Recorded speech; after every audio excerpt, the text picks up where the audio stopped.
Hey, what's up, YouTube? It's Richie from Boston. Today is the 1st of August, August 2019, or at least that's what they want us to believe. At any rate, we wanted to see if we could possibly do this today with 𝗦𝗵𝗿𝗀𝗀 and Jason Lindgren, and it appears thus far it's working. That could change. We could get cut off. I'm not sure. It happened the other night when I started talking about big plastic literally filing lawsuits against humanity in general so they could continue polluting the earth. Because, I mean, that makes perfect sense, doesn't it?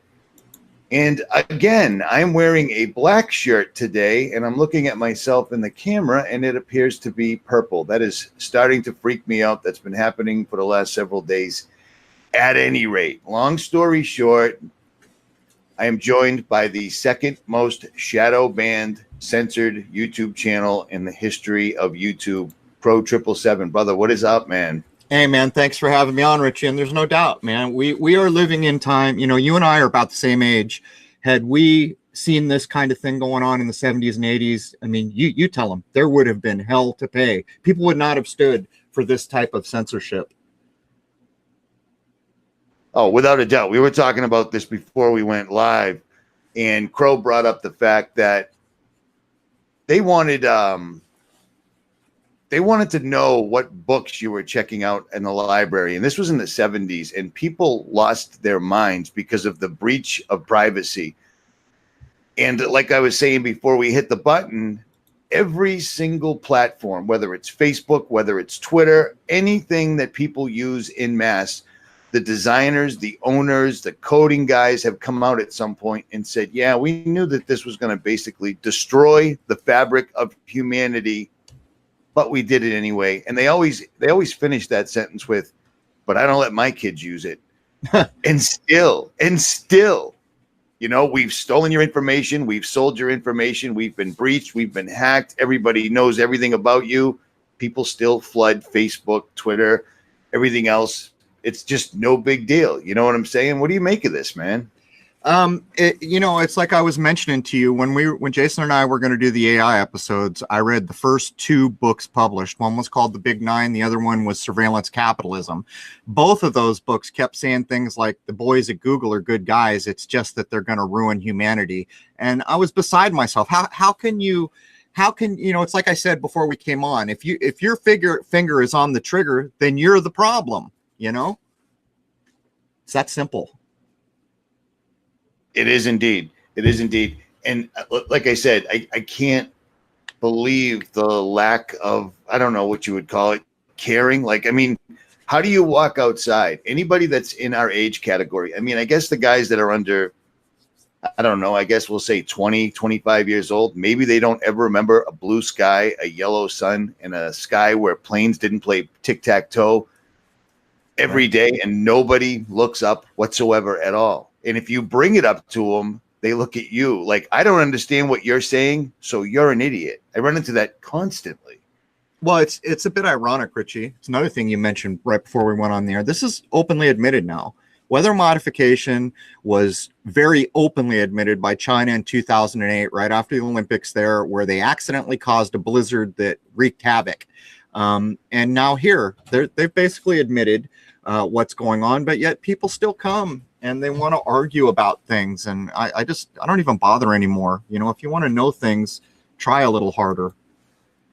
Well, it's funny too, because the same people that say, well, that's not possible because the government is so inept, they couldn't possibly do this, that, or the other thing. But when they see articles like this, like myself, your subscribers, my subscribers, probably a lot of people check places like physics.org, Live Science, all these different science apps that are out there that are considered mainstream and legitimate. All of them have run the exact article in one way or another that I'm showing you right now, that Harvard scientists are going to begin experimenting with blocking out the sun. And Forbes even kind of went the way we would have by simply recalling a Simpsons episode, because apparently we live in a reality where anything that's going to happen that's going to be catastrophic or harmful to humanity is first shown to us on cartoons now, because Simpsons, Mr. Burns did indeed do an episode years ago where he blocked out the sun and then forced people to pay to have the God-given right to have son. You know what I'm saying? I mean, it's like we're living in a caricature. I didn't even say that right. Well, we are. I mean, you're hitting it on the head. How in the hell does the creator of a cartoon, and a lowbrow cartoon at that, have all this foresight? Are we to believe that these are just brilliant geniuses? If they are, then why is their content so lowbrow? It's a good point, Richie. And we see all this stuff pre-echoed all the time. And what it really comes down to is, you know, what do the people actually want? That's really what this comes down to. When you're shadow banned and you can show that you have hundreds of thousands of followers, basically what's going on there is some corporation is saying what these hundreds of thousands of people think is right doesn't matter. And I don't know if that's going to fly or not. It remains to be seen whether that will fly or not. But you and I are feeling the push, and I have been literally removed from search terms since the fall of 2017. Last time you and I got together, as you were starting to get kicked in the nuts every day, as was I. Yeah, it's continued to happen. I told you that, you know, suddenly my channel came to a screeching halt, and I watched the numbers. It goes up over 341 a little bit, and then it drops right back down and back up. And I was fortunate enough to wake up one morning, because if you've been on YouTube for any length of time, you always wake up and the first thing you want to check is your email to see what YouTube has decided your fate will be for the day. Yeah. I woke up with no copyright strikes, no guideline strikes. I'm really, really conscious of using copywritten material, music, anything that will get you hit. Right. And they completely, after 10 years on YouTube, they completely and totally demonetized me.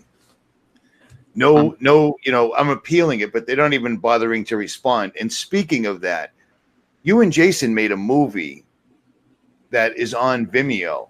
Right. And I'm going to show that in a moment, but you tried to set me up so I could watch it. I was wrong. I was wrong what I told you, Richie. Jason corrected me last night. You were absolutely, I didn't think you had to be logged in. So, but anyhow, sorry for interrupting. No, it's not a problem. It's not a problem. But you did a movie. What was the name of it completely? Shoot the Moon. Shoot the Moon. Okay, so it's about a 2-hour-long movie that's available on Vimeo. I made the critical error of being a paying member. I paid Vimeo yearly for a certain amount of space. I could upload a certain amount of videos. Vimeo was always my fallback. I knew this video would not fly on YouTube, so I'd simply post it to Vimeo. I posted a interview I did with someone that was involved in the documentary Vaxxed, the one that Robert De Niro so courageously turned his back on when he could have actually made a difference. And Vimeo took me down completely. You are banned. Now, I'm sure you know this. Jason knows this. Anybody that's been on YouTube, if you've got numerous channels, if you're constantly getting shadow banned, you also have numerous emails and numerous ways to backdoor your way in if you get blocked. Vimeo has completely and totally, I can't log in from my house no matter whose email I use whatsoever at all. They know who it is or whatever, and I couldn't get in. But how long ago did you make that video? I didn't get an opportunity to ask you. So we went live in the spring of this year, and it was, I don't know, quite a while in the planning. But I would also tell you, Richie, if you use a VPN, that might do it for you. If you use a VPN, log on so that you look like you're logging in from somewhere else like Europe, you might be able to open an account that way. But then the problem becomes when you do that with a VPN, every time you go to log in later, they do things like say, well, what was the original city this account was made from? So yeah, it's all gotten a bit ridiculous. It used to be if you weren't hurting anybody, everything was okay, but those days are long gone. That's right. And it wasn't, you know, I've come out with some crazy theories over the years, and strangely enough, as crazy as some of them have been, some of them have ended up in the mainstream, and I was right on the money. But that's neither here nor there. The video that I put up was by a person that literally, I mean, it was vaxxed. It wasn't just nonsensical rantings. It was doctors, it was other people's, and Vimeo completely and totally took me down. That's a bit like talking about false flags, though, isn't it? That's what will get you. Right, exactly. Yeah. You can tell how big a deal those topics are. Right.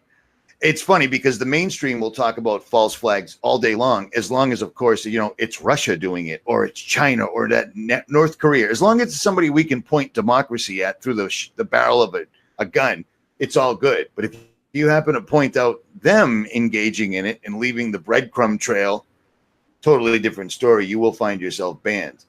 You will. So there are certain I'd still topics. like to watch this. Yeah. I'm dying to watch this, but I don't know how to do it. I'm going to use the VPN thing and see if that works. Try Nord, Rich. Try NordVPN and make sure you're logged out of everything. Log in with Nord, and it'll tell you what part of the world you're hitting the internet from. Then create the account to log in. But again, the problem, if you don't log in from the same location again, they may block you from logging in later under the same Vimeo account, because now it's all about, well, you logged in from this city, now we see you in this city, and all their nonsense, as if the whole world's going to come crumbling down because you logged into Vimeo.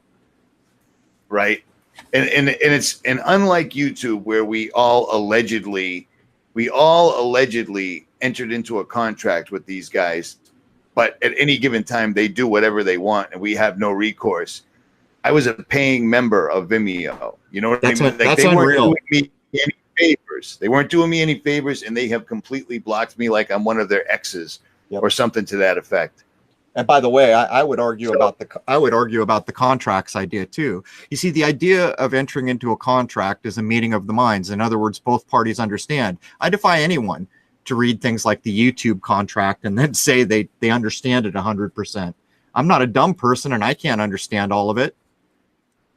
Well, that's definitely by design. You know what I'm saying? Right. But what's a contract if you can't understand? Uh-oh, hold on. I think Jason. Go ahead. Just a second. I think Jason's texting. Yeah. Jason is being blocked from accessing this. He just texted me. Are you kidding me? Why don't you? I'm going to resend it to him right now. Yeah, I'll tell him. All right. I'm going to resend that right now. Tell him to stand by. And Jason knows what the hell he's doing, so this is ridiculous. Well, I figured it was going to be one of you. I actually figured it would be you, but the AIs can't get us all at the same time, so they must have confused the two of you. But it's amazing. It's amazing the amount of censorship that's on here. And speaking of that, you and Sean from the SGG report brought this to my attention the other day. I did upload this video, and I expected that same day for my channel to come crashing down. It hasn't as of yet. Oh, the German people. I was kind of watching with interest. I see a lot of people. I'm not really sold on any. I don't know where you're at, Richie, but I'm not really sold on any of it, because to me, the real thing here is free speech and freedom of expression. If you're not hurting people, then you should not be infringed upon. And what I see is, like the German thing, they're bringing a lot of might. And they're going to use, well, you're really an employee of YouTube, these types of ideas. Other people are saying my religious views are under attack, or my political views. And to me, that's like playing whack-a-mole. Isn't this whole thing really about, do people have the right to free speech in the new public forum, which is no longer the city center or whatever it used to be? Now it's online. And it's just unfortunate, because every law you're familiar with in this country that talks about free speech, damn near every one of them is basically saying the government can't do anything. Well, these are corporations doing this. So it looks to me like there's a lot of people who are fed up, and I have no idea how this is going to shake out. Like you and I were talking, we don't control the information, so it's hard for us to know how many like-minded individuals are out there. Well, I applaud their effort, and I looked at their channel. So if these guys were just skimming along and getting paid the way you're supposed to on YouTube, they're losing a ton of money. But I've already said this in a video. I think the way you and I look at what's happening and the way they're looking at it are two different things. I do too. They're simply trying to silence us. They do not want any dissent. I think these other guys are looking at it like, breach of contract, self-employed, et cetera, et cetera. How can YouTube lose $80 billion? Well, that's the question. What company in the world in its right mind would cost themselves $80 billion with the B? No company.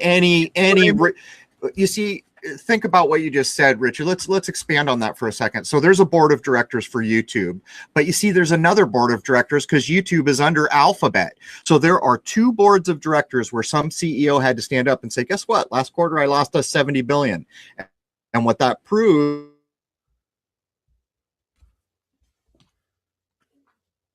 Are you kidding me? Did Jason get in, Richie? I think Crow, we just look. Your audio just completely failed when you said when it proves it went out. Well, okay, Jason, what I was saying, Richie, is what that proves when a CEO says I lost 70 billion is that money doesn't matter anymore. It's about human data collection. That's what they're interested in. And losing 70 billion in a real world, you would lose your job if you're a CEO. And by the way, it's not just that board of directors. Alphabet is the overarching board of directors. Indeed, because I have a hard time believing that anything that any of these monstrous corporations, especially Google, Alphabet, all these guys, they're not interested in money anymore. They've already stolen all the money they possibly can. Anything of value on this planet, they've taken. Yep. We're the ones running around with paper that's backed up by absolutely nothing. They've already got the gold. They've got it all. You know what I mean? Basically, they've got it all. Indeed.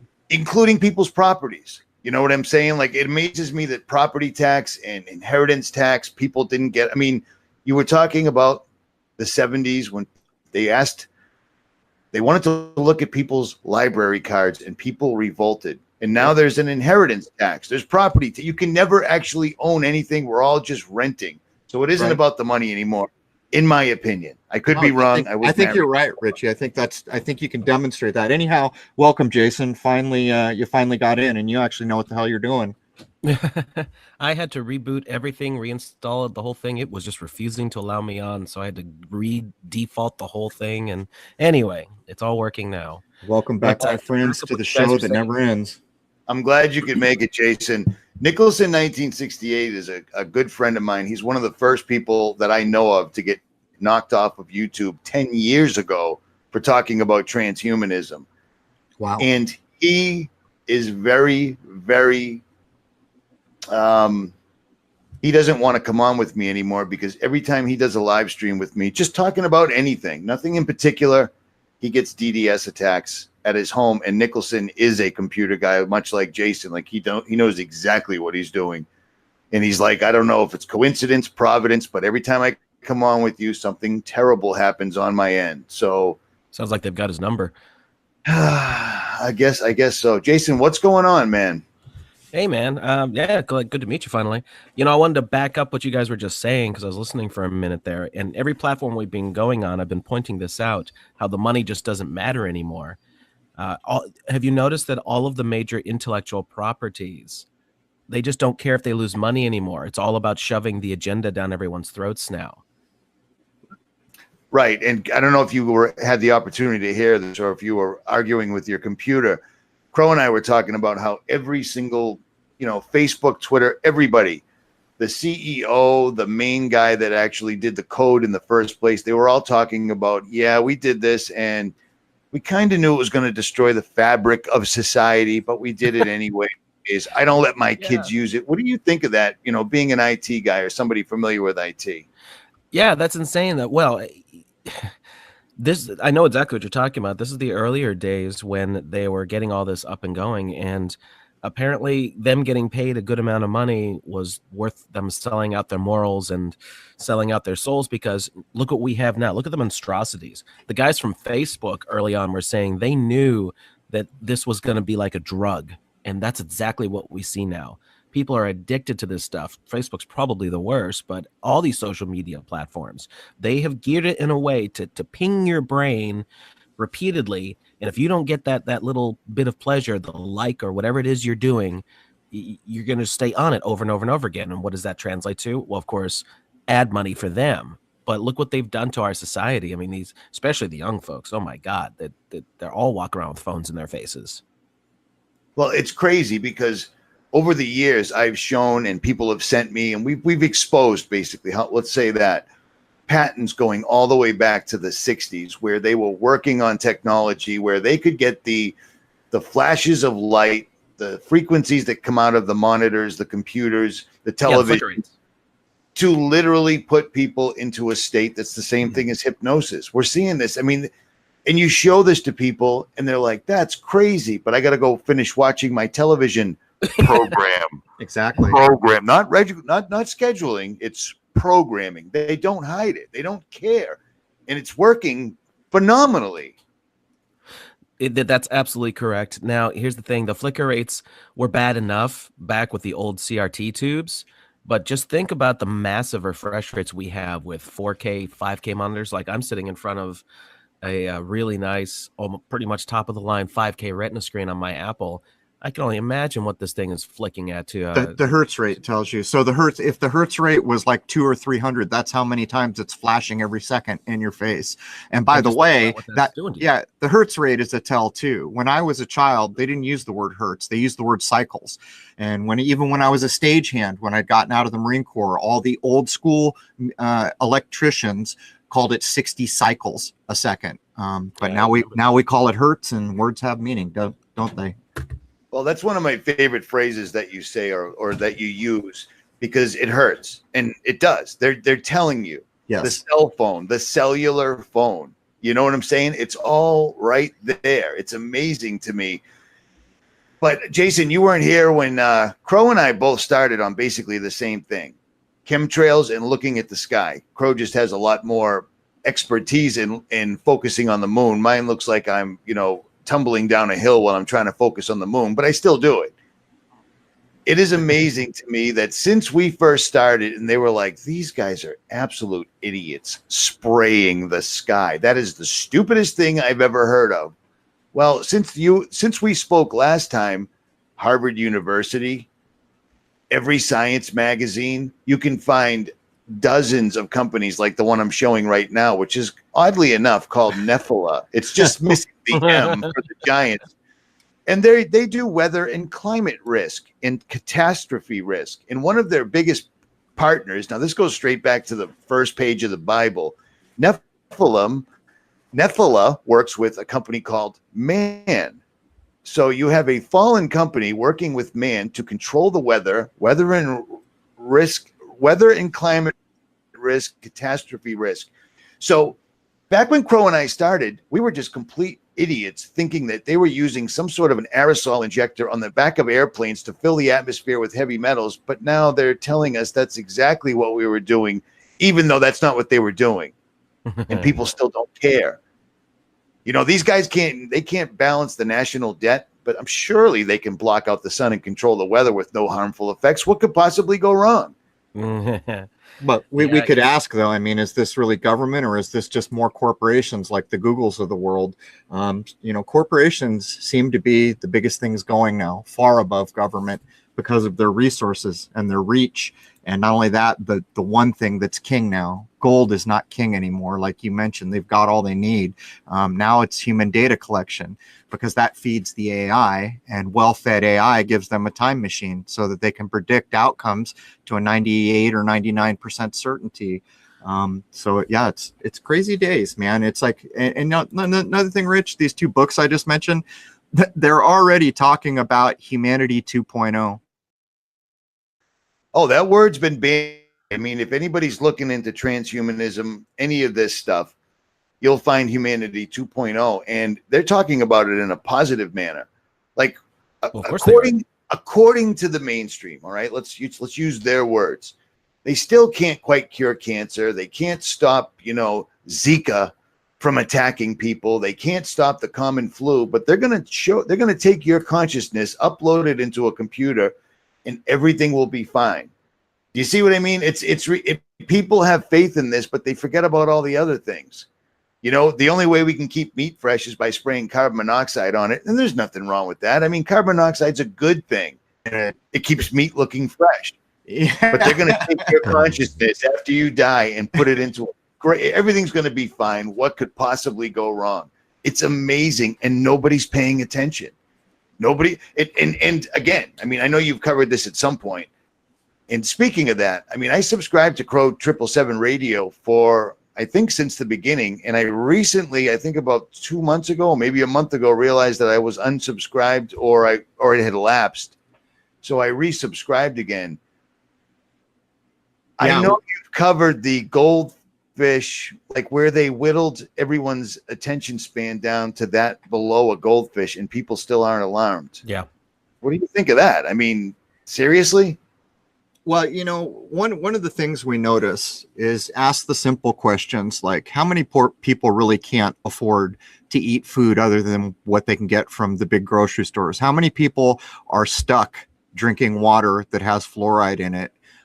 Things like this. And the sad truth is that if you're eating a bunch of crappy food and you're sucking down the fluoride every day, that has an effect on how well you can think. And it's a sad thing to say, but I don't think there's any getting around it. And I think that feeds into what we're talking about. And, I'll try to use my words carefully here, Rich. I'll use the word inoculation. You had the gall to talk about that, and look what happened. And that plays into the same idea as terrible food and terrible water. As a matter of fact, there was a show not too long ago, I forget what it was, where over and over, I know what it was. It's American Gods on one of the cable stations, where they over and over said that the drinking supply is polluted. They just kept saying it the whole episode. And these things do have an effect. And so when you start to think, how can so many people be okay with this? Well, they've been damaged.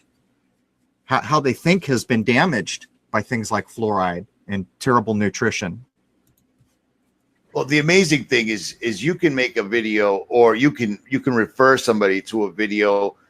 And I say video as opposed to books because there's not very many people left that are actually reading books, because for every reason you just said, I don't think they have the ability to, for the most part. I'm not saying everybody, but you can show them a video of common household things that Americans consume in mass and look at the ingredients. Right. Almost none of them are food. Like this is real. This is literal. People are eating chocolate flavored chemicals.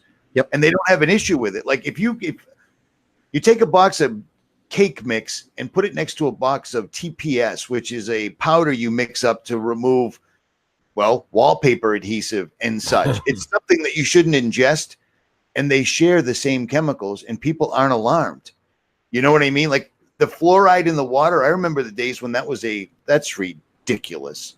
Yep. Fluoride in the water. Well, now it's something that, small counties in California, people are trying to vote it out, and it always seems to make its way back in. Fluoride is not for human consumption whatsoever at all.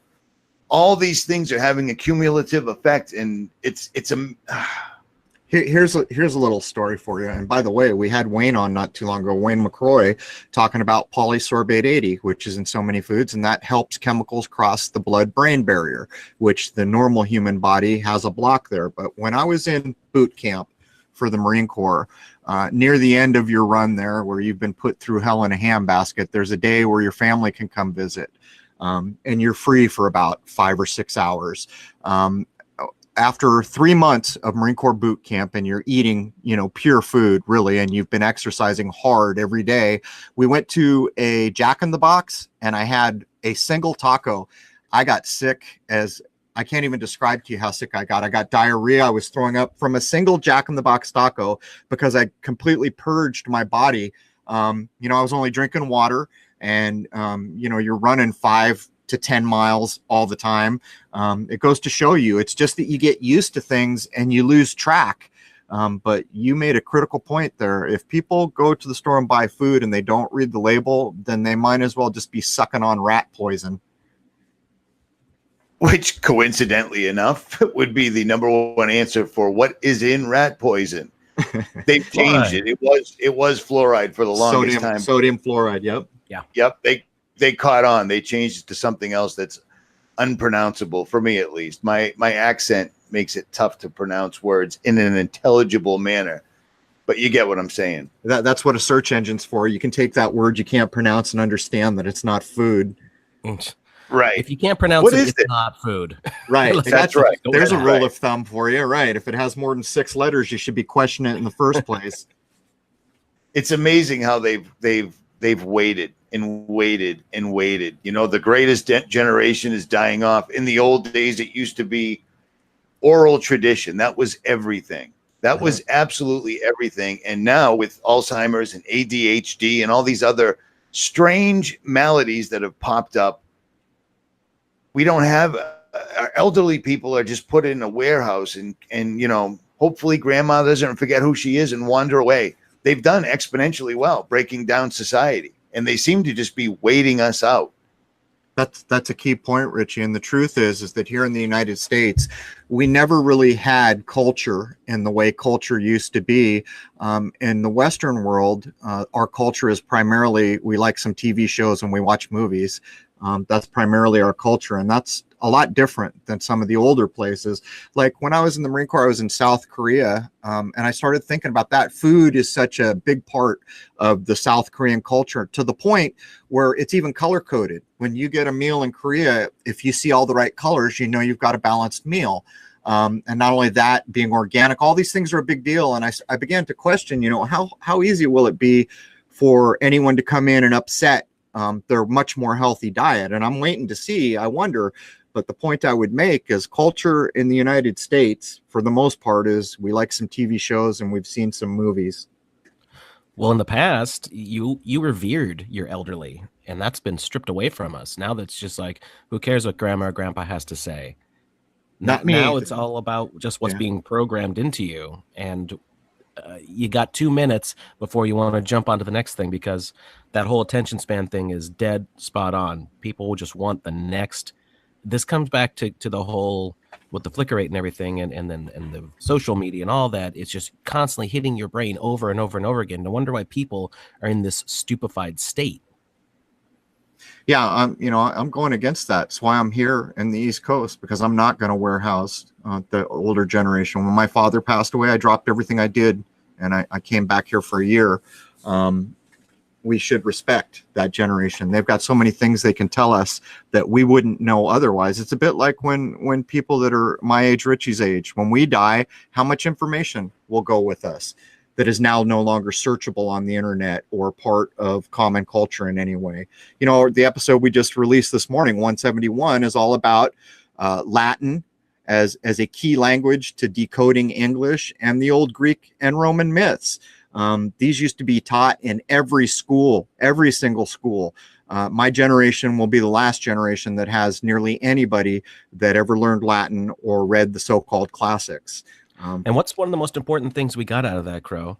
They've already done the newspeak thing to the English language. Two words we went over in that episode, where the literal capability to express that does not exist in the English language, but it was all over the place in Latin. Right. And you know, the people who were speaking Latin had a key part in forming the English that we now have. So there's no way you can make the argument they didn't realize, because in the language that they were using before English started being put together, just from a sentence, you could tell whether you were talking to a male or a female, if it was a lower stratus of society, a more important person, or a supposed royal person, whatever the hell that means. All this information embedded in these older languages. We have none of that in English. And as a matter of fact, we use all kinds of words that people really have no idea what they're saying, which is why Latin's important. If you understand Latin, you can take apart the root, the suffix, or the prefix of a word and understand what that word means. So if you're a person who thinks it's important to think that the words have meaning, there's your key. Your key is basically Latin, and there's other ones too. We have a little bit of German, and English is a mishmash, but the big key is Latin. There it is. Well, when you talk about other countries having a much more rich history and tradition, I don't think the United States was ever supposed to. I think the United States is right where they wanted it. They wanted, I mean, me too. Speaking of older generations, you and I were both in the military. The Marines wouldn't take me. I didn't have a diploma, but it's all good.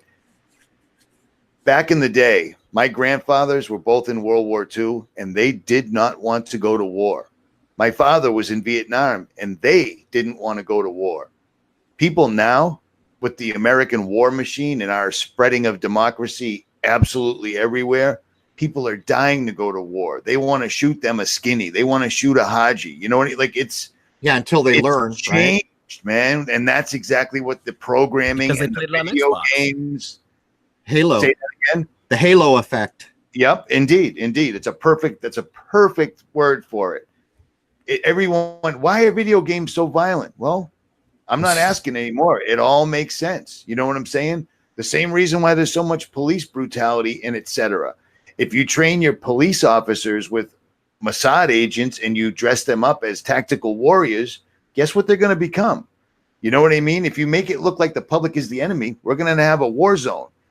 It's brilliant. It's the entire agenda is brilliant.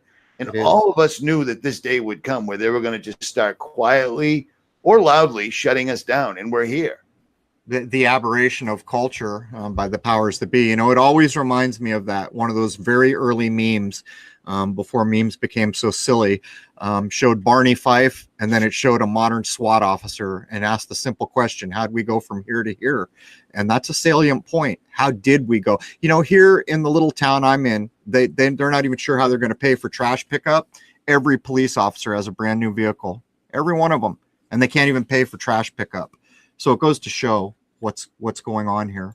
Yeah, but where's that money coming from to pay? Well, that's the thing. Federal government. Right. Yeah, they don't give a damn exactly. if you can't pick up your trash, but they'll give you money from the state or the feds to make sure that your cops look like basically Halo warriors and that they have the newest police vehicles, and the fire to some degree too. But to some degree, they've broken the firemen's unions. It's not the same in every city. I know Richie's in Boston, so that's a little different than a lot of cities. Boston is unique in certain ways with union and other things, but the police unions up to this point, it's almost like they're afraid to mess with them yet. But all the other unions, there's no room for things like that anymore. You know, I read a report that said at the height of the power of the United States, there were 30% of workers were in unions. And I'm not being pro-union or not pro-union. I'm just stating that diversity is important. And so it was only 37%, but that was the peak power of the United States. And I know Richie knows damn well, especially growing up in Boston, where you can walk down the street and understand that in the early 1900s, they were building these beautiful buildings out of marble and stone. And all of a sudden, all that, you know, what about the churches, Richie, in Boston and where I am? Some of those things are mind-bogglingly beautiful. But what do we get now? Nothing even close. It's all been dismantled. How do you go from 1900s building beautiful things to where we find ourselves now? How do you do that? Well, I think they gave up on all this beautiful construction because they know that we're almost at the end. They're almost ready to switch gears. And in my estimation, the new America will probably be China, which is why they sent all their industry there, because Sure. it's easier and it's cheaper. And it's communist. They snap their fingers. Right. They get what they want. So it's crazy. It's crazy. They just removed, Richie, and that's a guy, the president of that place plays the 9/11 game. His name is XI. But anyhow, that guy just had all term limits removed. So now I don't know whether you call it a dictatorship or communist or both or whatever, but I'm just pointing that out. So that has also changed as China has gotten basically everything the world needs made. Now, for those that didn't just catch that reference, the IXXI is 9/11. It's always right there, right in front of your face. That was something that, like I said, Nicholson brought up. That's what got him making truth videos in the first place, was the Roman numeral 1XXI kept popping up. And then next thing you know, 9/11 occurred. So at any rate. Yeah, it's all the Roman numeral game. I was recently looking at Roman numerals. They haven't told us the truth about those. They haven't, they're claiming in one instance, when you're reading about supposed ancient Rome, they're claiming every letter in the alphabet has a numeric value. Well, that's not what we see in Roman numerals, is it? Just food for thought. I haven't really had time to look at it too closely, but there's tons of letters which we haven't been told a numeric value for. Jason?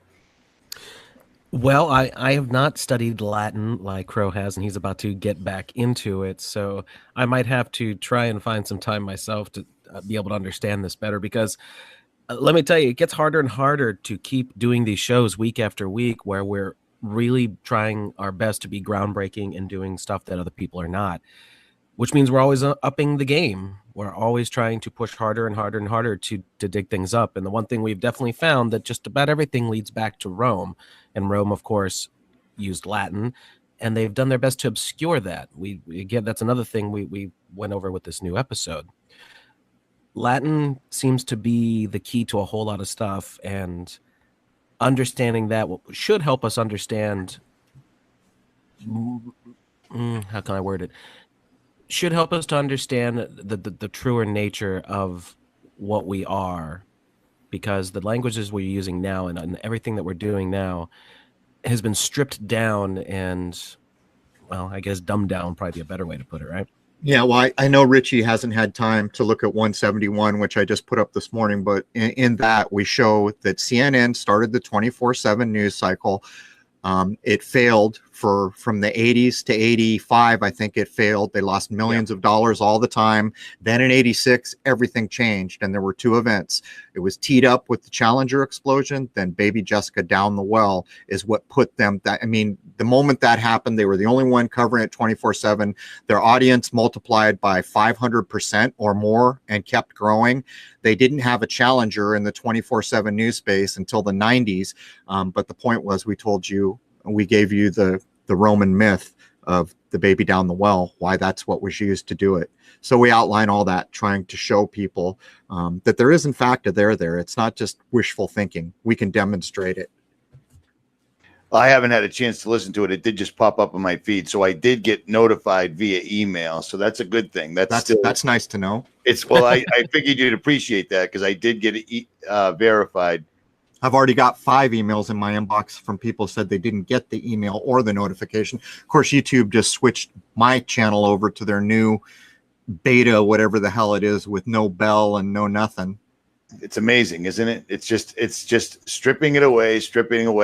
And that was and with these guys right here, I mean, like I said, I jumped on board. I figured I was going to lose my channel for copying their video, but at least they're doing something, because I don't want to go down without a fight. I tried to get people to get together a couple of years ago when this first started happening, specifically to you and I, and people weren't interested as of yet. You know what I'm saying? Because nobody wants to rock the boat to get the ire of Google pointed at them. Right. But it was coming anyways. No one's safe. No one is safe. Not at all. Not at all. If you want to play with hula hoops, get kicked in the nuts, or do some Hollywood style entertainment, you'll probably be approved. If you're a person that want to talk about things that matter, you will not be approved. There's no room for truth in this world, in this inverted world. Truth is a no-no. Well, let me see if we can switch gears just a touch. I know you guys covered this last week a little bit, but I listened to your show and I wanted to ask you specifically this right here, the Area 51, Storm Area 51, that is in the news every single solitary day on every channel, Associated Press. Everybody is pushing the Storm Area 51 meme. In my point of view, this entire thing is going to give them, because it's going to fall in September. They love September. This entire thing is going to give them the ability to say, do you see what happens when we give these jerks free speech? Yep. Look what they did. They organized and they attacked a military base, and they have ruined national security. We have to pull the plug, because this is ludicrous. Everyone listening, and all three of us can completely agree. If you have information they don't want out, they easily shut it down with no two ways about it. We can prove it. Here is being pushed. Yeah. It's even being sponsored by Arby's, Budweiser. No big deal. Tells you what you need to know right there, doesn't it, Richie? You know what I mean? I don't know how they're going to dress it. I don't know how they're going to set this entire thing up. I mean, is this going to be exactly like the movie Independence Day, where a bunch of Winnebago storm Area 51 and find the aliens? I mean, because that's what happened. Because we live in a place now where everything that we've seen in movies growing up turns into our reality. Have we really become so dim-witted that people could actually be talked into storming a freaking military base, or basically a military base? There's a reason that China, Russia, other countries don't do it, even though it's all just nonsense. But nobody storms a military base because, well, it's a military base, and it's not in a very hospitable area. I've been there. You're driving for 100 miles before you see anything other than the white camo dudes ghosting you in their pickup trucks. But every single day, it's in the news. Every single day. Well, that tells you what you need to know. Anything, it was on Facebook. It quickly had 1 million retweets or reposts, whatever they call it. That tells you it's approved content. Anyone right now can go to a Google search engine, search lunar wave. You'll get millions of returns. Then add Crow 777 to it. Go down to a couple thousand. That's what unapproved content looks like. So when you're seeing, and Richie just showed you what across multiple news stations, it's front and center. That's approved content. But I think part of what's going on with that, Rich, is that they're training AI. Immediately it shows all the people that are all about it, and immediately it shows the people who are not about it. But more than anything, it teaches AI how to recognize when people are grouping to do a real world thing. And then, of course, you nailed it on the head.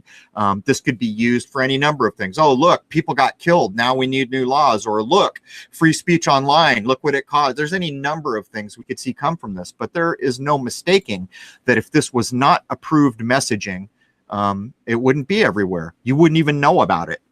Exactly. Rich, have you heard of 𝗦𝗵𝗿𝗂𝗱? Oh yeah, of course I have. And it's funny you said this. 𝗦𝗵𝗿𝗂𝗱 has suddenly been being pushed by Netflix, which I believe is just a propaganda arm of the shadow government or whatever you want to call it. But go ahead. Yeah, well, the reason why I bring him up is all of a sudden, no one's heard a peep from him, you know, because the Art Bell show is long gone. All of a sudden in 2018, there's a documentary retelling his entire story all over again. Nothing new, nothing interesting, same crap. But now it's back in the limelight. And then all of a sudden, a couple months later, we have all this nonsense starting up. So they were teeing up for this.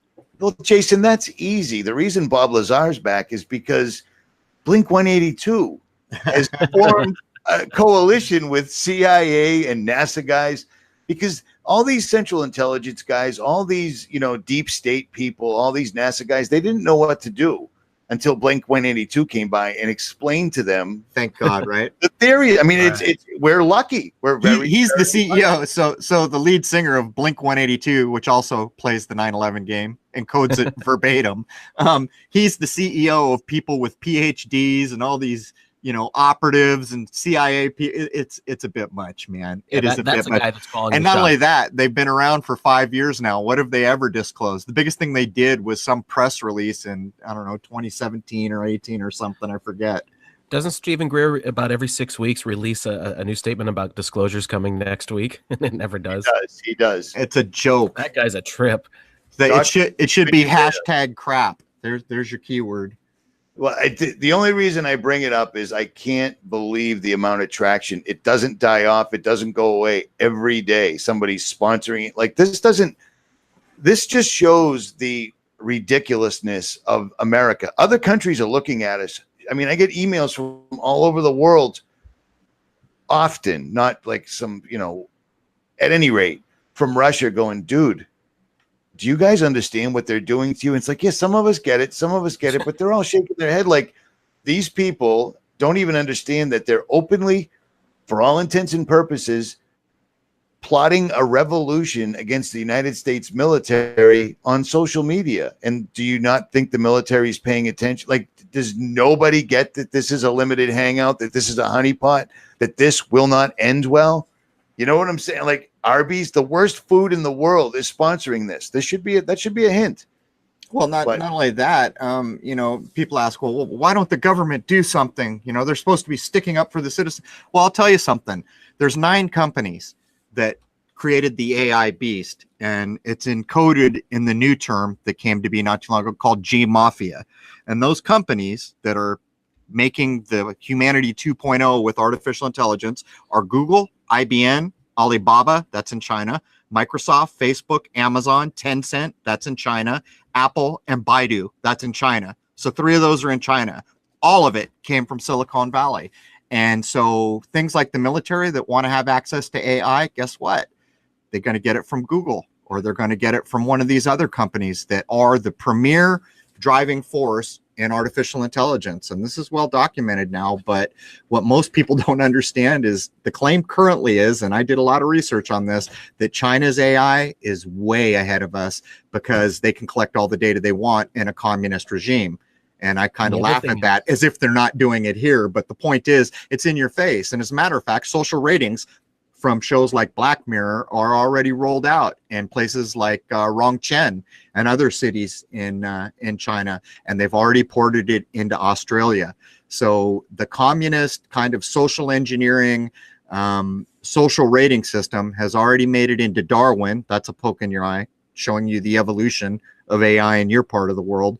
And I think it's Sydney that's lined up for next. So this is all real. But the point I'm making is the military relies on these places for the cutting edge technology. So Everybody's sleeping with everybody here, and the people losing are us. The only difference that I can see from when I was 10 years old, which would be 41 years ago, to now, the difference between democracy, quote unquote democracy, and quote unquote communism is people that live in a democracy eat really bad food. Other than that, it's all the same. It's all the same. You know what I'm saying? That's pretty funny, man. And it's not really arguable. It's true. It's true. You look at people in other countries, they're not, I mean, Right. when we were kids, once in a while, you'd meet somebody that was mentally handicapped, we'll call it. Once in a while. Now it's just every single solitary day. We're the #1 country with children under 6 that are medicated. Everybody. I mean, you can't stand in a room without seeing several incredibly obese people. And I understand that the food, when you're eating chemicals, that's what it does. It's been designed to make you fat, sluggish, and just not really care. And it's working splendiferously. It sure is. I have a good friend in Lithuania. Say that again, Jason. I have a good friend in Lithuania that I talk to fairly regularly, and she and I have had like really like these conversations. Like she knows that I know what's going on, but like people over in Europe, they can't believe the way things are. Like the negative. I've asked her repeatedly over the years that I've known her, how do people view Americans and all that, and it's just. They think we're militaristic. I mean, they think that we eat breakfast with a gun and everything we eat is crap, and that we just have no idea about anything in what the rest of the world is like, that we're walled off in our own little egotistical world. Now, she doesn't think that because she's extremely intelligent, open-minded, and she's actually a very good artist. But I look at like the pictures she puts up from her art exhibitions and things like that, and everyone's thin. For the most part, I mean, sure, you have some elderly folks that have a little bit of weight on them, but for the most part, they're all slim and trim, and they all look healthy. Because I've asked her, she's from a village, and they all cook fresh food and all that. Now, I've asked her where she lives now in Vilnius, which is one of the main cities. They have what they just call American food. Those have infiltrated and are there, but that's not something you would ever consume on a regular basis, and most people don't want it.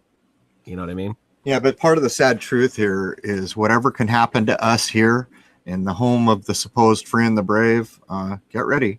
What you see happening to us, it's coming your way. Don't be deluded.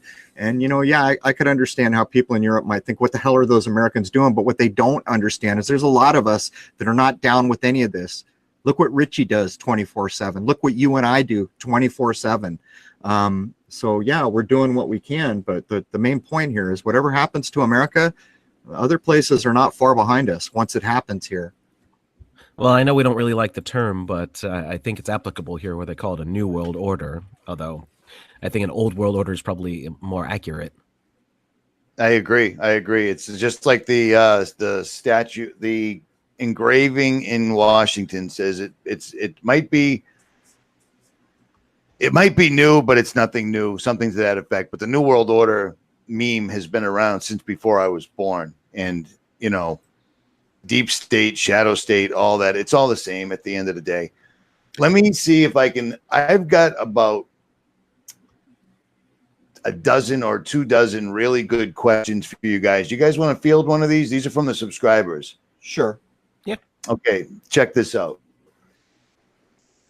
Richie, I have a question for your guest. It's kind of related to the quote-unquote flat Earth. Accepting the flat Earth theory as fact, can you explain to me how it is that a flat Earth sits below a firmament with stars and star constellations that move around above the Earth below? I can understand how the sun and moon would rotate around the sky below the fixed firmament. Yet that does not explain how the star constellations rotate in a predictable fashion within what is supposed to be a fixed firmament. Venus, for example, is a morning star at certain times of the year. Then for a brief few months becomes an evening star. If there is no outer space with planets and other galaxies out there creating the differing night skies, then how do you explain what must be movement within the firmament of these not of the Earth bodies? And that's from someone named Kit Wolf. Well, Yeah, I would add that first of all, he understands or she understands enough that they don't need to be asking me stuff. The truth of it is we can't explain these things yet. We can't even show you an accurate map of the world, but we know that there's a lie going on. But I'll take it a step further. As I begin to track back, I want to know, where did this lie start? It starts with Galileo. It starts with the Vatican, and it starts with the placing of Easter. That's how the equinox nonsense got all messed up. That's how the calendars got messed up.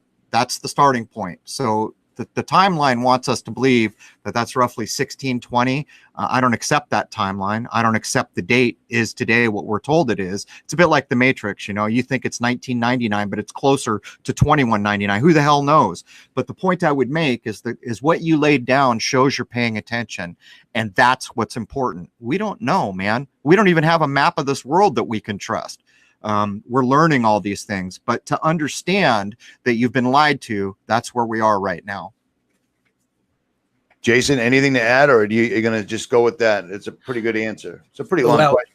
That is definitely an accurate answer. The other thing is as has been written in many ancient places, the sky is our clock, and that's a term we've been pushing really heavily, is the sky clock. So of course it's going to move. It's our way of telling where we really are. It's all part of nature that interacts with everything here, so that you have a real gauge of where you're at. Like we're always saying, when you look at your watch and it says noon, is it really noon? Is the sun truly directly over your head where it should be at noon? Not likely. Nope, it's not.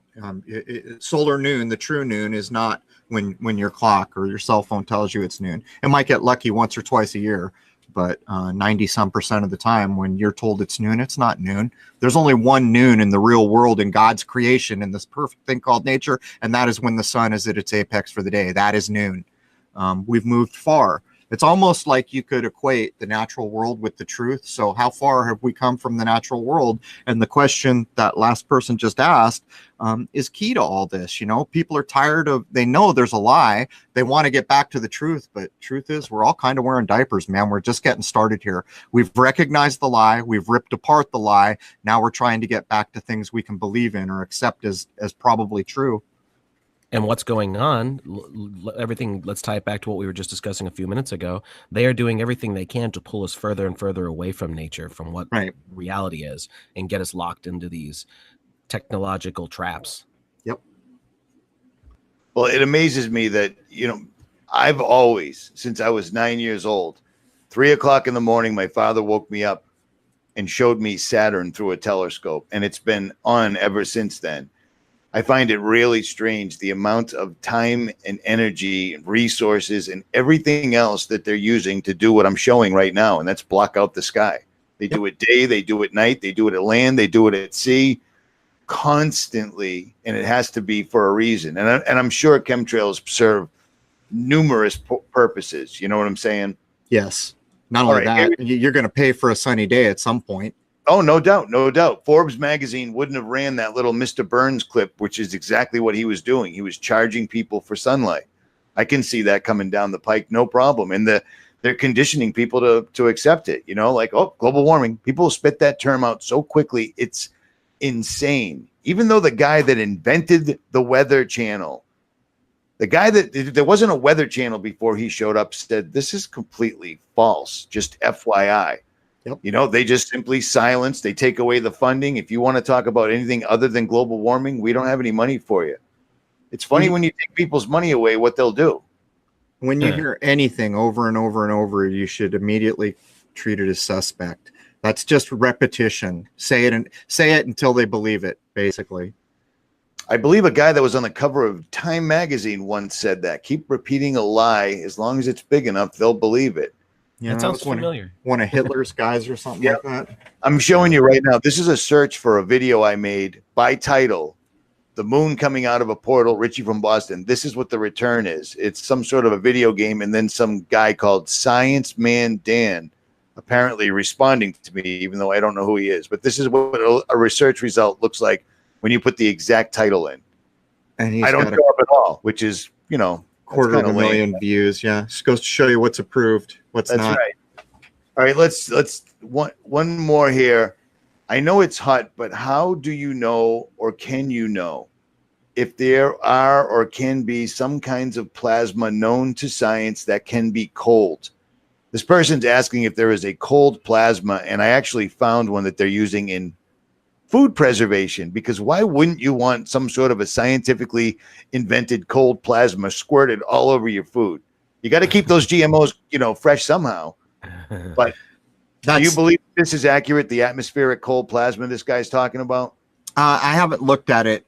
Like when I do an episode, I usually do a week or two of research. So I haven't looked at this directly, but I'll add this. I have said for a long time that from my point of view, the moon is a luminary.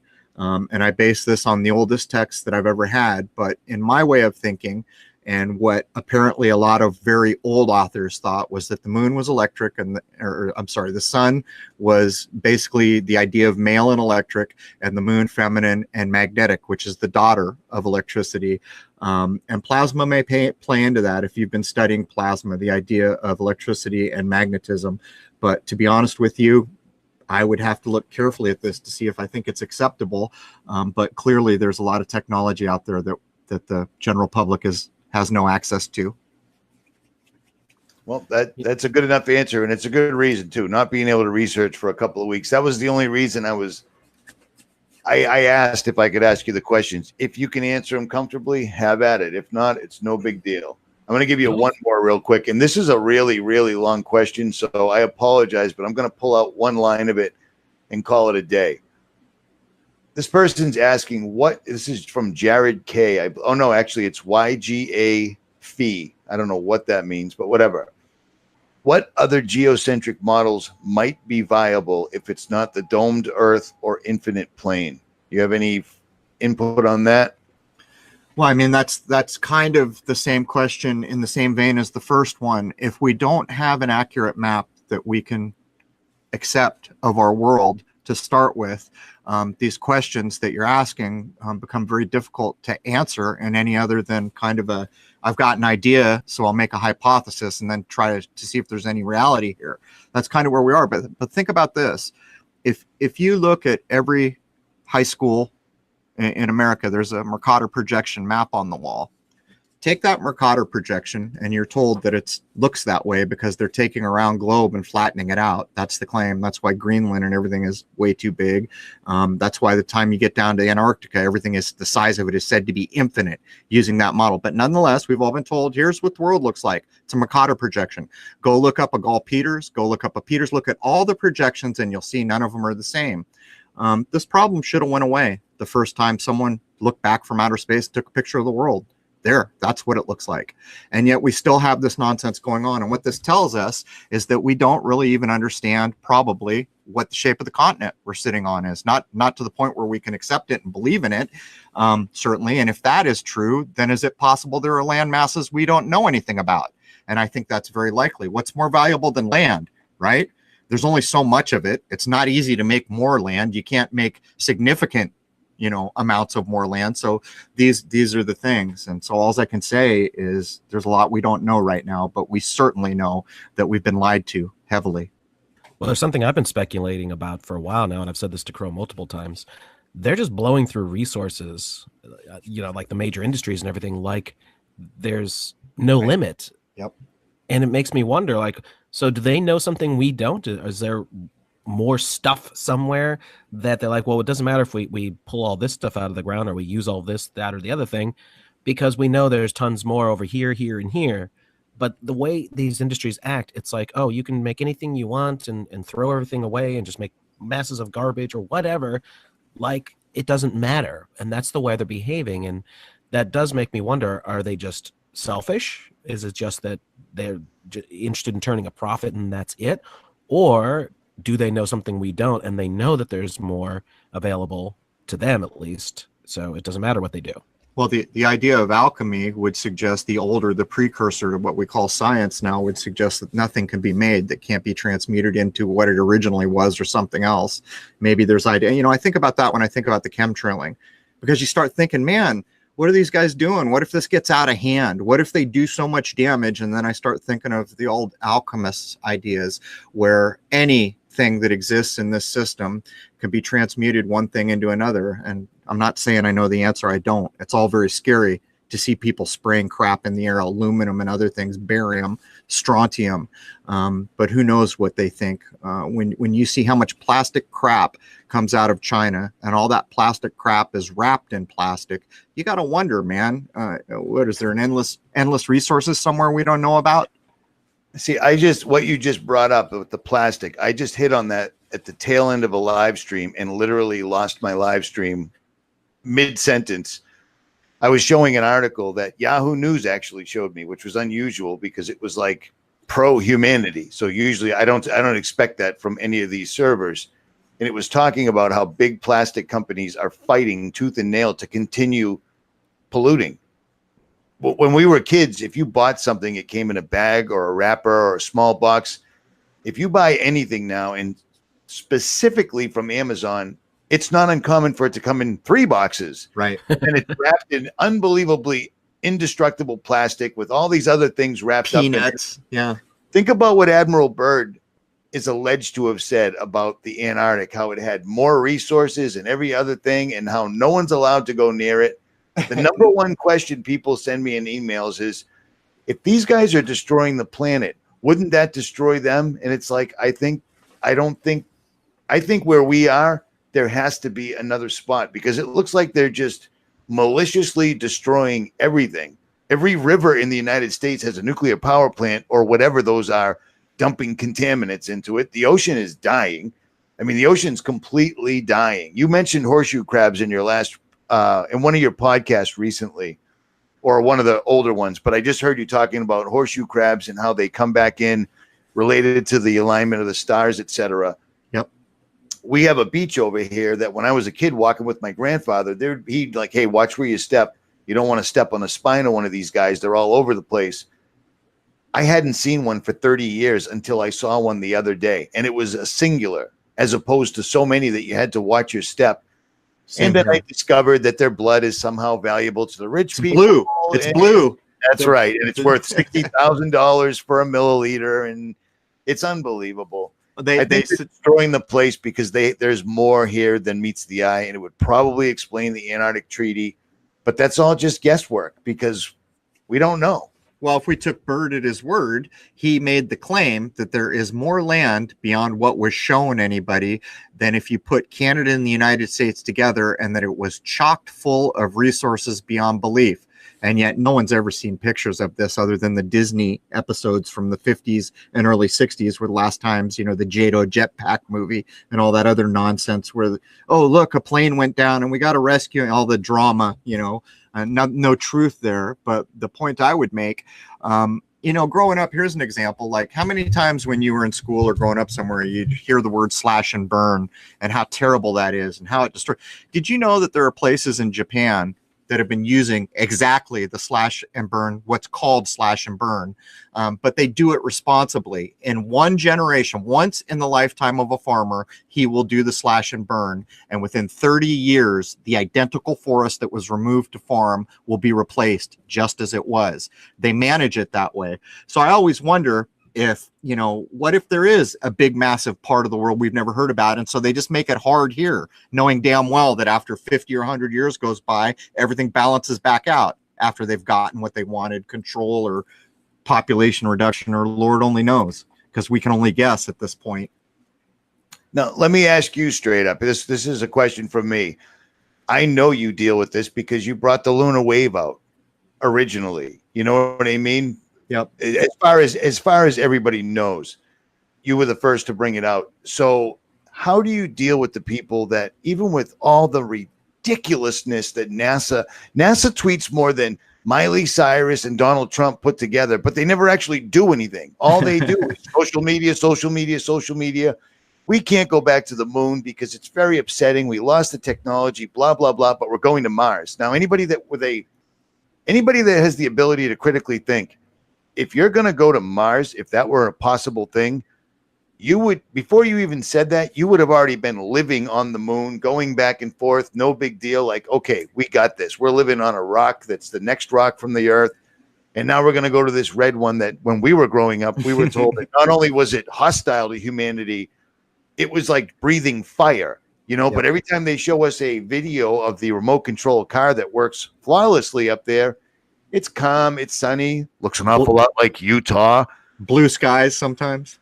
Yeah, no big deal. No, no 500, 700 mile an hour winds made of fire or glass or how do you deal with this? The people that will stick with NASA, even though they just come up with the most ridiculous things, and you're showing them like, hey, I'm showing you through a telescope. This is the moon right now. Every time NASA shows you anything, it's an artist's conception. How do you deal with that, man? Well, here's the thing. I like the word composite. Yeah, composite. Right. You're right. So here's it's Photoshop because it has to be. Here's where I've kind of landed with that. From my point of view, the moon's not a rock in space. It's a luminary. And there were people long ago that described all the so-called planets, sun and moon, as luminaries. If that is correct, and it's what I currently accept, that doesn't make it real, but it's currently what I think is most likely, then I have unleashed a truth with that footage. And truth needs no defense. At first, I tried to stick up for it. And then I realized, wait a minute, if this is accurate in some way, it's not going away now. People know about it. And it's like that old saying, 3 things cannot long be hidden, the sun, the moon, and the truth, right? That's exactly what that quote was made about. So the way I look at it is people know now. They've seen the lunar wave. You can do a search today, get 33, ironically, million returns. And so it's out there. If there's any value in it, it'll hold up over time. If I'm wrong, then someday it'll go the way of the dodo bird, and what I did won't have mattered. Those are the options, and I'm prepared to live with it. Let's look at this from a real logical point of view. What on the Earth has ever been as screwed up as the space programs? If indeed you can go to the moon, and this was achieved by the United States in the late 1960s, where have you ever seen a military industrial complex not jump on something and exploit it to its max? The high in ground. 50 years plus, you would think that it would be more like 2001: A Space Odyssey than one space station orbiting the Earth. Like, that's the best you got after over 50 years? Really? Like, it just doesn't even make sense. No sense at all. The footage I'm showing right now, I took of the moon rising right above the Atlantic Ocean in November.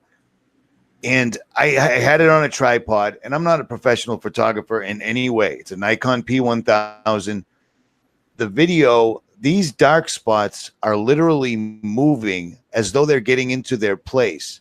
And then the moon continues to rise up, and it goes from this jagged edged orange thing. Now the sun has gone down behind me 4 hours prior.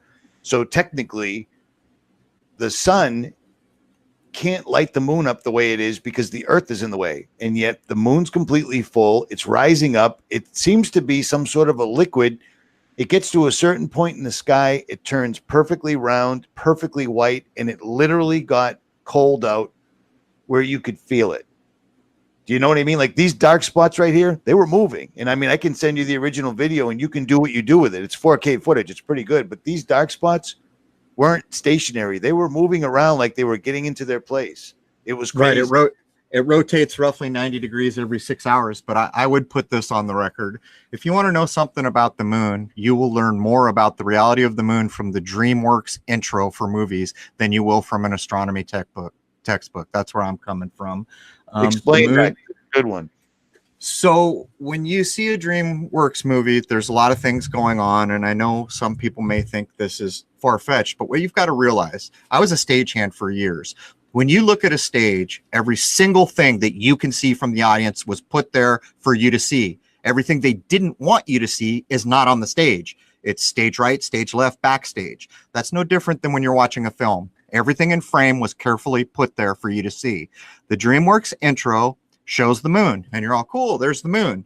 And all of a sudden a bobber lands in water, and you say, oh, that's not the moon. That's a reflection of the moon. That's key. That goes back many thousands of years using the moon as an example to human beings to illustrate illusion. So you saw it, you thought it was the moon, the bobber landed in the water, and you were fooled. It's not the moon, it's a reflection of the moon.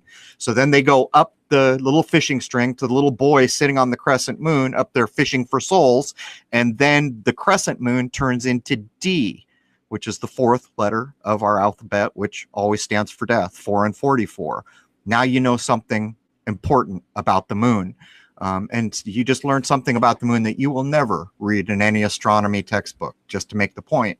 And I would even go so far as that if you pay attention to every film, TV show, commercial, or anything that ever shows you the moon, you will know infinitely more true things about the moon than if you read a textbook. That's where I'm coming from. Think Steven Spielberg might know a thing or two? Yeah, you think one of the richest men in the world might know something about something? Maybe. Oh, that's a conspiracy. Come on, fellas. Let's stay Dream. real. Let's take it a step further. DreamWorks. Who's in the dream here? Exactly. All right. Well, you got the Can shooting. you guys, I tried really hard, and like I spent, I'm gonna say a good 2 days trying to get the Shoot the Moon video so I could actually see it. Could you guys just explain this a little bit? What went into it? And before you do, if anybody knows a way where I can actually squeeze in here and see this movie, I'd really appreciate it. VPN. But I digress. Yeah, I'll let Jason answer it, but I will say, and you might appreciate this, Richie, because you know the state of Rhode Island's a weird state. The International Film Festival here, which is weird in all the ways that Rhode Island is weird, but kind of a big deal. Shoot the Moon got accepted into that film festival, and it's actually a semi-finalist, but Jason was the filmmaker. Wow. Go ahead, Jason. Good for you guys. That's phenomenal. Go ahead, Jay. Yeah, they're not giving me the best platforms to show at film festivals, but I have won a few awards. Like, they're acknowledging that we did a good job, but they're not actually showing it as of yet. But we entered a whole pile of them, so there's a lot more coming that run all the way till next year. Now, the big one I'm hoping when they wouldn't enter it, were you shocked? Were you like, this is shocking? Richie, there's places in there where there's like these in between sayings from like the Rubaiyat of 𝗦𝗵𝗿𝗀𝗀 talking about the moon or something else, and there's quotes from me where I basically say, unfortunately, the moonshot was a massive lie. You can't make a lie a true thing, and the moonshot was a lie. So that might become a problem for some film festivals. Okay, go ahead, Jay. I'm sorry. Well, that's all right. Well, what's ironic is, of course, minimally, whomever are on these panels of what they decide to go into the film festival, they've watched this film. So we know that at least all the ones that have been judged so far, these people had to have watched my film.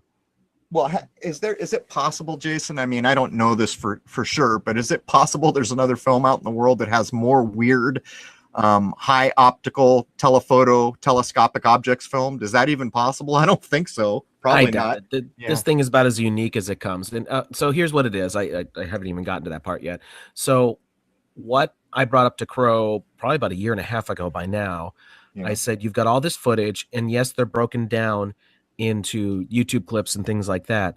But what about putting it all in one place? We run them at the maximum resolution we possibly can get out of them, and then you explain things plus everything that we have done since then.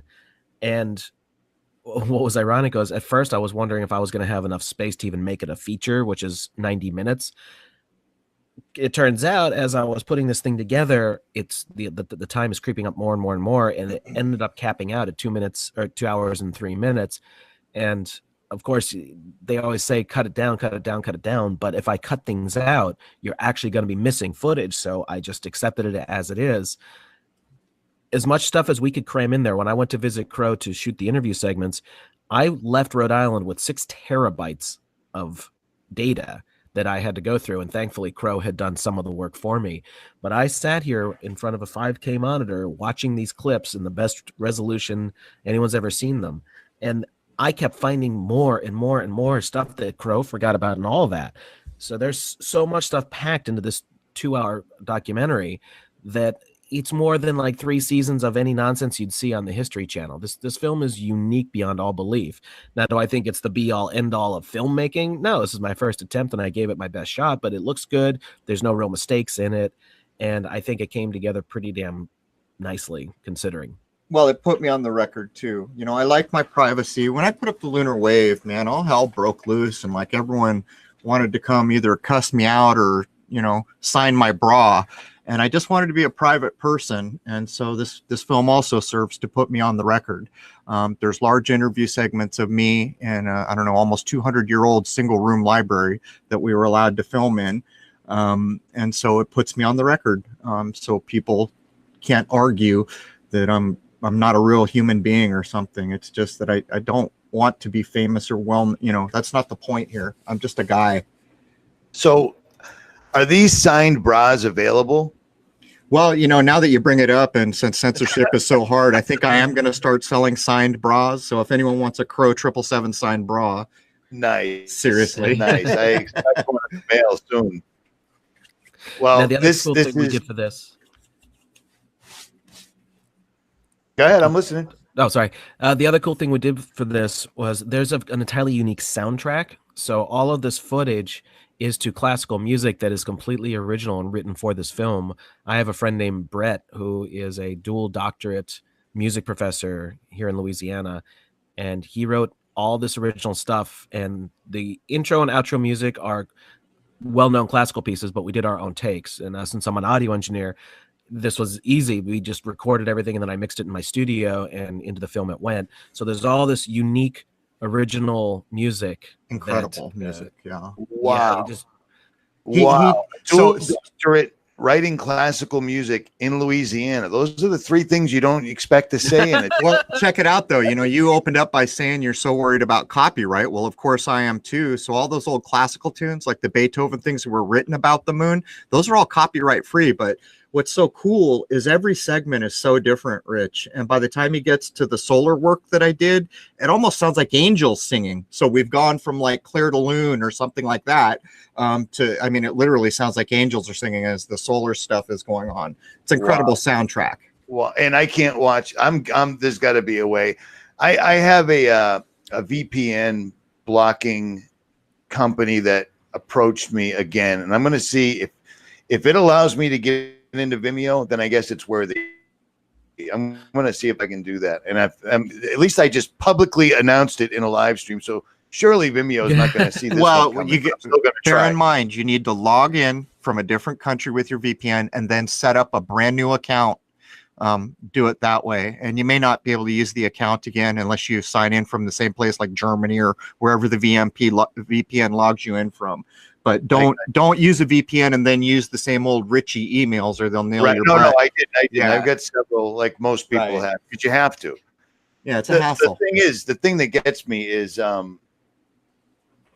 forgot what I was just going to say. So at any rate, Jason, I literally forgot we're gonna mid-sentence. try our best to get you in there. I was trying to see if there was a way to get you a direct link because I wanted you to be able to I want you to see it no matter what. So we'll get it to you one way or the other. I did email the support because I'm a paying member of Vimeo. They usually get back to you. And I was trying to actually get them to release your old account that got banned. And they sent me a little thing that said you have to go to the trust committee or something like that. I saw that. I was a paying member for 7 years as well. And they dropped me like I was a constant problem. I put up Vaxxed. Vaxxed wasn't made, it wasn't a malicious, it was legit. They took me right down. Boom. So yeah, I saw the email. I did follow the instructions. I haven't heard back, surprisingly, but what are you going to do? Right. The other thing I'm trying to do is see if I can get a direct link into there and then just send that to you. Cool. If that'll work. I'll figure out a way. I'm sure one of my subscribers or one of your followers is going to send me a link at any rate. So it's all think good. The easiest way is going to be use the VPN. I use a VPN. I never turn it off. It's private. What is the name of this company? Don't you have Nord or do you have something else? No, it's called, I'll tell you in 2 seconds. I subscribed to it ages ago and I've just kept it going because it works very well. It is called Private Internet Access. I don't know who's approached you, Richie, but these guys, I don't know them, but I'm not going to say their name until if I see if it works, then I'll actually give them some love. Before I forget, Crow, I wanted your personal opinion on this because this just popped up not too long ago. And it seems like this news story I'm showing right now probably would have shown up, those times we went to 50 years ago. Yeah.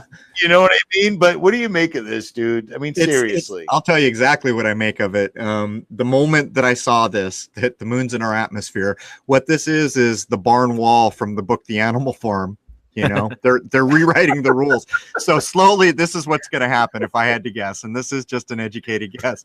Slowly, the moon's getting closer to us. So it's already within our atmosphere. It's just that now our atmosphere goes more than 250,000 miles away, if you want to take that tongue-in-cheek nonsense. I think what's happening is they're queuing up to get the description of sun and moon closer to really what it is, because too many of us are hot on the trail, and it's one of the 3 things that cannot long be hidden. It's not going to be long. I think they're just rewriting the barn wall from Animal Farm, changing the rules. You would have noticed that back in 1969 when they traveled there. Well, it's about like the Van Allen belt, right? Hey, yeah, and I love that too. I'm not going to show it because I've gotten hit for it before, but literally actual documentary makers sitting down with the astronauts going, so how did you deal with going through the Van Allen belt? What's a Van Allen belt? I don't know. I'm not sure if we did that, or if did we see stars? We're probably good. It's amazing. You know why? Because the Van Allen belt is their coded description of what some would call the firmament or the dome or the hard, fast bear. That's actually what's going on. Not only that, 4 or 5 years ago, they discovered a new portion of the Van Allen belt, and they likened it to a glass wall. Not even kidding. Oh my. Yeah, I mean, to most Americans, it was no big deal. But when Google's, suddenly we have to change our algorithm because of 9/11 and flat Earth. It was right there and then they spilled the beans completely and entirely. It amazes me that for 40 plus years, because I struggled with this whole thing. Like, I can't believe this. Like, I've been watching the sky and NASA and all this stuff. And then you start taking note of things. It's like, wow, that really looks like it's underwater. And how come the sun and the moon are the identical, exact same size? Yeah, there it one's is. 250,000, one's 93 million. None of it statistically impossible. It is. It's completely statistically impossible. We're just a big rock with everything we've ever known, seen, or smelt, felt, or tasted floating through a vacuum that's not actually a vacuum. It's kind of our atmosphere, and it's just nonsensical, and people defend it tooth and nail. It's amazing to me. It's like the Kármán line, right? So that's supposed to be about 60 kilometers where they claim space starts. They also claim space is a vacuum. Like, look at the Go Fast rocket. How high did that go, Jason? Well over 100 miles. Oh, but that had an automatic shut-off device. That the yo-yo like hitting something and then fall back down. So that's no big deal. Sound like it hit a 50-gallon drum of water. That's what it sounded like. It was. It sounded exactly like what you'd expect. It hit something solid and dropped back down. Well, it's amazing. When Brian Mullen was still around before his livelihood got threatened for challenging our reality, he did calculations on that footage. When the things fall back away from hitting a stationary object and the things fell away, and he said that the speed of those things falling proves that it hit something hard, fast boundary. All right, guys, we've gone for over an hour and a half. Do either of you have anything pressing or anything you really want to put out there? We can tell people where to find us. We can talk about where you can find the film if you're interested. But other than that, I think we're good. Thanks for having us on. There will be links to Crow 777 Radio, which I am a member. That's my primary, Richie. I'm getting ready to prepare for the worst at YouTube. Okay, so everybody is. Everybody is. Even though I'm Crow 777 on YouTube, crow777radio.com is where we maintain free speech. And of course, Shoot the Moon is the film that Jason made covering over 5 years of my telescope work. That can be found on Vimeo on demand. If you have any trouble, you can email Jason and he'll give you his contact information. Sweet. And all of that will be in the comment sections pinned below. Anybody needs to get a hold of Crow, shoot me an email and I'll forward it to him. If he wants to talk to you, it's all good because, some people do get a little wacky. So we have to be careful when we can. rjcjr10@yahoo.com. Jason, Crow, I really appreciate your time. I'm glad this has all worked out so far. All of us could be scrubbed off the internet by 3 o'clock in the afternoon, but thus far it has worked. And I appreciate your time, especially at 11 a.m. in the morning. No worries, man. Thanks for having us. And by the way, even if they scrub the content, you and I will still exist in this world. That's it. Jason, I'm really glad you had a chance to jump in here. And we're going to continue seeing what happens with the Germans in the fight against YouTube. So, by the way, there's two people I would love to recommend, and if you're interested in having them on, we can make that contact for you. And that would be 𝗦𝗵𝗿𝗀𝗀𝗀 and Matt Landman, two people whose work I'm totally behind, and I know Crow is. I've had Matt. I've had Matt on a couple of times, and he hit me up, and then he disappeared because he does that. He walks around out in the mountains like Jim Morrison. Yeah, he's the hardest working activist you'll ever meet. That's it. He definitely is. No, I put Frankenskies up a couple of years ago now, I think. Right. But yeah, awesome. I know Matt.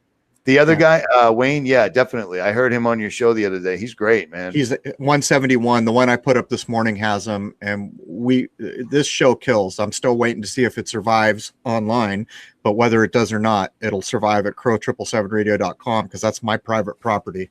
So well, how about this? I'll trade you an ex-NASA employee for 12 years for Wayne. How's that? Hey man, just say the words. We're happy. We're happy to pass them over. Wayne, I back what Wayne does all day long. He was a researcher before he met me, and he adopted many of the things we cover. And now he's par excellence. And he does not miss the number game or anything else. I believe that's the one you said. Get this man a hatchet. There it is. All right, gentlemen. Everybody in the chat, I really appreciate everyone's time. Like this and share this, even though it's not going to go anywhere. Let's try it anyways. Jason, Crow, I appreciate your time, and I will talk to you sooner than later. Richie from Boston, Crow 777, Jay Lindgren, we are out. I hope I said your last name right. Cheers. Later, guys.